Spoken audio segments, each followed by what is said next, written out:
Bangladesh cricket board বিসিবির 11 সদস্য বিশিষ্ট অ্যাডহক কমিটি গঠনের বৈধতা চ্যালেঞ্জ করে দায়ের করা রিট খারিজ করে দিয়েছে হাইকোর্ট। ফলে বহাল থাকছে জাতীয় ক্রীড়া পরিষদ গঠিত নতুন এই কমিটি। তবে হাইকোর্টের এ আদেশের বিরুদ্ধে আপিল বিভাগে যাওয়ার ঘোষণা দিয়েছেন রিটকারীরা। সোমবার বিচারপতি রাজিকাল জলিল ও বিচারপতি দেবাশিস রায় চৌধুরীর সমন্বয়ে গঠিত হাইকোর্ট বেঞ্চ রিটটি খারিজের আদেশ দেন। আদালতে রাষ্ট্রপক্ষের শুনানি করেন attorney general barrister Mohammad Ruhul Quddus Kajal. বিসিবির পক্ষে শুনানি করেন ব্যারিস্টার মাহিন এম রহমান। অন্যদিকে রিটকারীদের পক্ষে শুনানি করেন অ্যাডভোকেট গোলাম কিবরিয়া। গত 30 এপ্রিল বিসিবির 11 সদস্যর অ্যাডহক কমিটি গঠনের বৈধতা চ্যালেঞ্জ করে হাইকোর্টে রিট দায়ের করা হয়। সুপ্রিম কোর্টের আইনজীবী অ্যাডভোকেট গোলাম কিবরিয়া সহ 7 আইনজীবী যৌথভাবে এই রিট করেন। রিটে অ্যাডহক কমিটিকে অবৈধ ঘোষণা এবং তাদের কার্যক্রম স্থগিতের নির্দেশনা চাওয়া হয়েছিল।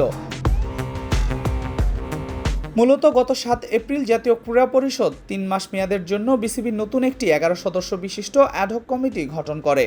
ওই কমিটির সভাপতি হিসেবে দায়িত্ব দেওয়া হয় বাংলাদেশের সাবেক অধিনায়ক তামিম ইকবালকে। বাংলাদেশ ক্রিকেটের অন্যতম সফল এই সাবেক অধিনায়কের নেতৃত্বে গঠিত কমিটির অন্য সদস্যরা হলেন রাসনা ইমাম, মির্জা ইয়াসির আব্বাস, সৈয়দ ইব্রাহিম আহমেদ, ইশরাফিল খসরু, মিনহাজুল আবিদিন নান্নু, আতাহার আলী খান, তানজিল চৌধুরী, সালমান ইস্পাহানি, রফিকুল ইসলাম বাবু ও ফাহিম সিনহা। এনএসসি জানিয়েছিল তাদের গঠিত তদন্ত কমিটির প্রতিবেদনের ভিত্তিতেই বিসিবির জন্য নতুন অ্যাডহক কমিটি গঠন করা হয়েছে। এই কমিটি সাময়িকভাবে বোর্ডের প্রশাসনিক ও ক্রিকেটীয় কার্যক্রম পরিচালনা করবে এবং নির্ধারিত সময়ের মধ্যে প্রয়োজনীয় সংস্কার ও প্রশাসনিক কাজ সম্পূর্ণ করবে। বিসিবির অ্যাডহক কমিটি গঠন নিয়ে দেশের ক্রিকেট অঙ্গনে বেশ আলোচনা তৈরি হলেও ইতিমধ্যে তাদের কার্যক্রম দিয়ে সবার মন জয় করে নিয়েছে এই অ্যাডহক কমিটি। এছাড়া অনেকেই মনে করেছেন সাম্প্রতিক প্রশাসনিক অস্থিরতা কাটিয়ে বোর্ডকে কার্যকরভাবে পরিচালনার জন্য অন্তর্বর্তীকালীন এই কমিটি প্রয়োজন ছিল।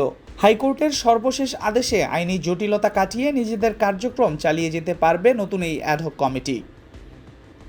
Al Mahmud Fahim, BD ক্রিক time.